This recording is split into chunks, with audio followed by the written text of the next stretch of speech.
Market View on Money FM 89.3.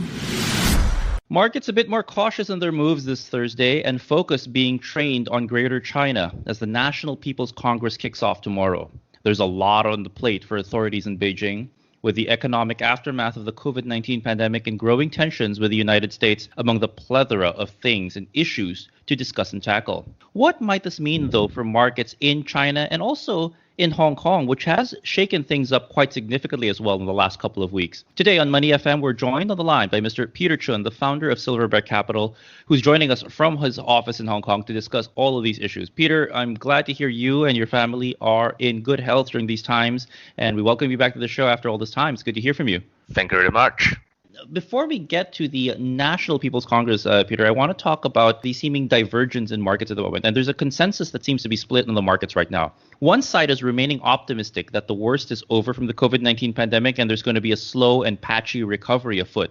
But the other side believes that things are overvalued at the moment, and this is just a plain bear market rally that could bite us in the rear in the next few months. Where do you sit in this discussion? Well, this is a very interesting question. I think, to be honest, the answer to your question is actually both sides are correct. Now, let me kind of explain a little bit why that's the case. One side is saying that, the worst is over and then, we're coming back to recovery, but then that's actually the truth. But however, when they say that, it's because they see a lot of things hit rock bottom and it's really a good buy. So, and with that being in place, that product, stock, securities, whatever it is, will recover because it's hit kind of the bottom. Now, the other end where you see things that, for example, the real estate market is still much overvalued, even without the virus. Now, again, that carry forward the other side of the equation saying, hey, look at this is overvalued and this is just a bear market rally, blah, blah, blah, blah, blah. I think both sides has this angle, and actually both sides this time is correct. But I guess I'm asking you which side you're probably leaning more towards, 70-30 or 60-40. I would probably say is recovering slowly, to be exact, because as you can see, the liquidity of the market is still there. The turbo is still on. People are taking opportunity well into their hands. So I would probably say the market is recovering on the market end of the story. All right, fair enough. So let's shift our attention now, Peter, to the National People's Congress set to finally kick off tomorrow in Beijing after all these months of delays. Now, is there anything you're looking out for specifically for Beijing to address? I mean, there's a lot of issues, notwithstanding the COVID-19 pandemic's impact on the economy. There's also those diplomatic tensions between the U.S. and China and possibly their economic goals being scrapped. Or is there something else that maybe you'll be watching out for when Xi Jinping addresses their nation?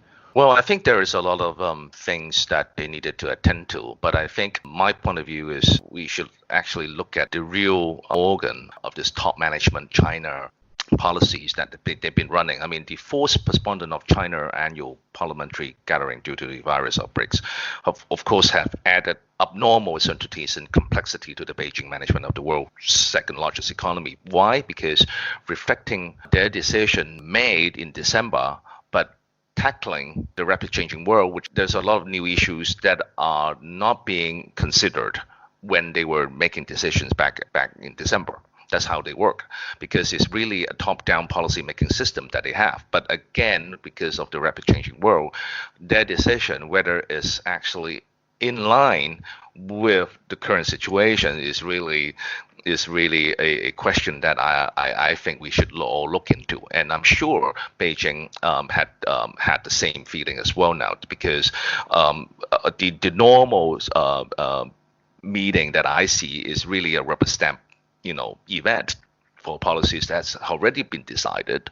This is officially the supreme power body in China that decided, and then being published at the event. That's how it's been worked so far. Now, but again, those decisions has been wise, smart, correct, all the way down until, as I said, when they were considering questions, problems, target to meet, they were actually made in December, not now. And because of the delay for the virus that had stalled the event happening, then these decisions are somehow outdated in somewhat way. So this is, I think, what the real concern should be, rather than what kind of things that they need to tackle. We're still meeting Mr. Peter Chun, the founder of Silverbear Capital, here on Money FM 89.3. And Peter, let's focus now our attention on Hong Kong. And outsiders can see the economic weight on the city, especially in the property market there. And there's been a number of very interesting, but also head-scratching news reports. There's that scrapped auction for a portion of Kai Tak Airport, CK Asset getting that plot in Kowloon for that 10% discount. I mean, these are things you don't normally associate with the roaring property markets in Hong Kong. Based on what you're seeing on the ground in that city, what are your thoughts on the state of one of the world's most dynamic property markets, and if this is going to be a time of continued devaluation of property there, or maybe even an opportunity for folks to come back in and start snapping up property at bargain? What are your thoughts? Well, first of all, I think there's two layers to this. The first layer is the Hong Kong government is actively resolving the housing problems in Hong Kong. And when they do that, it will affect the private market dramatically. So large developers would have to respond to that decision. So by selling 10% discount, and when they can use that money to go into something else and make a little bit more, I guess that's a commercial decision that they're making. Now, however, if you look at the other side of the things as well, then Hong Kong as a financial hub, now affected by the virus, is being compared to the rest of the world with all the other financial hubs in the world to see who has the ability to respond in the right manner. And therefore, if we can stand through and tell people that Hong Kong is still one of the best hubs in the world, then the property market will stand still. But I was reading, so Hong Kong has slipped 2 notches to 13 in the list of 21 most attractive global business districts compiled by the Urban Land Institute. Although the scoring is still high, it's showing signs that Hong Kong needs to do a little bit more to defend this status. What else can Hong Kong do? Well, I think collectively, I think Hong Kong needs to resolve some of its internal issues, especially about the virus stuff, which I think have died down quite a bit because of the virus already. Secondly, I think Hong Kong needs to repair its strategy with the rest of the world. Hong Kong as an international platform are different from the days when China has not taken it back. Now, Hong Kong obviously should leverage China situations, but because of various reasons, it's just not fully attached on the capital market end. Going forward, I think the Hong Kong Stock Exchange needs to plan how they can strengthen the relationship with the rest of the world. We're still speaking to Mr. Peter Chun of Silverbear Capital today on Money FM 89.3. Speaking of things shaking up markets in Hong Kong, Peter, the Hang Seng might be making room already for the inclusion of dually listed shares. And it's been a buzz also that the likes of Alibaba, Xiaomi, these Chinese tech giants, could become possible candidates for inclusion. How do you see this shaking things up? Based on your experience, is it possible to see a shakeup or a change where we see Alibaba or Xiaomi, for instance, added to the Hang Seng before year end? Well, I mean, that's actually something that I was just saying, that the Hong Kong Stock Exchange should make room for alliances. So I think this Hang Seng movement for the inclusion of dually listed shares can be considered as part of the strategy. The success of listing Alibaba made Hong Kong back in the spotlight last year. And obviously it worked out so far, and forward thinking strategy worked out finally pretty well. Now, with the inclusion of dually listed shares in the Hang Seng would of course bring a better systems for the index, because it just gives you so much better value, because it's reflecting the rapid changing world, which is people with the internet, people with the cell phone. You're talking about advertisement but not on TV anymore. So these are the little things that advance and have Hang Seng stays in front of the line. I think that's actually a wise move.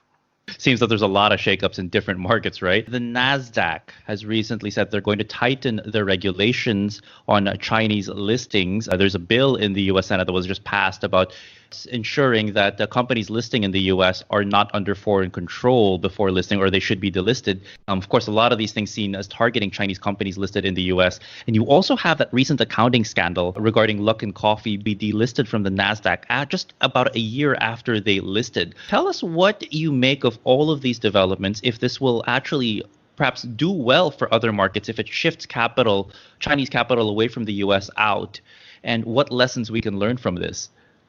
First of all, I think Wednesday, when the Senate in the US passed the Holding Foreign Companies Accountable Act, the legislation is to protect, the American investors and their retirement savings from foreign companies that has been operating on U.S. stocks exchange while floating the SEC oversight. This has led, of course, to what you have, the questions that you just asked about NASDAQ trying to kick out Chinese companies. But I wanted to emphasize this act is focused with companies with foreign government control that is supposedly affecting some of the American investors. Of course, there's an argument whether one company or the other company is of that case. Now, the second part is the Luckin Coffee part, which is, of course, being not the first of its same situation. So I see a lot of companies that has that kind of a problem anyway.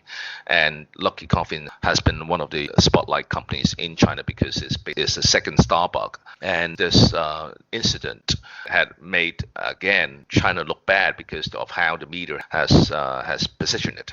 If you remember back in the days around 2007, 2008, when all the Chinese companies float to US for listing, a lot of them had the same problems, and that's why the China company going to US slowed down quite a bit because of this accounting standard problems.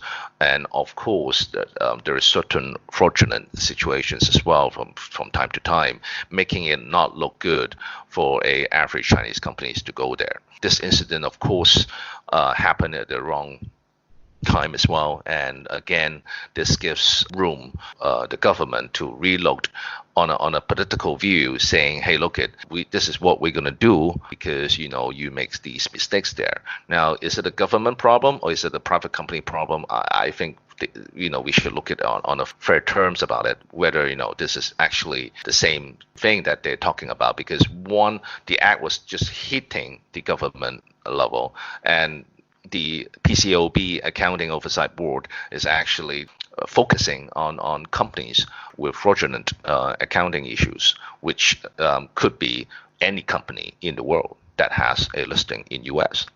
Mr. Peter Chun, the founder of Silverbear Capital, thank you so much for joining us today on Money FM 89.3. We wish you continued health and safety during these times, and a good afternoon ahead. Take it easy. Thank you. To listen to more great interviews, download our podcasts at moneyfm893.sg or download the SPH radio app available on Google Play or the App Store. Thank you for your time, sir.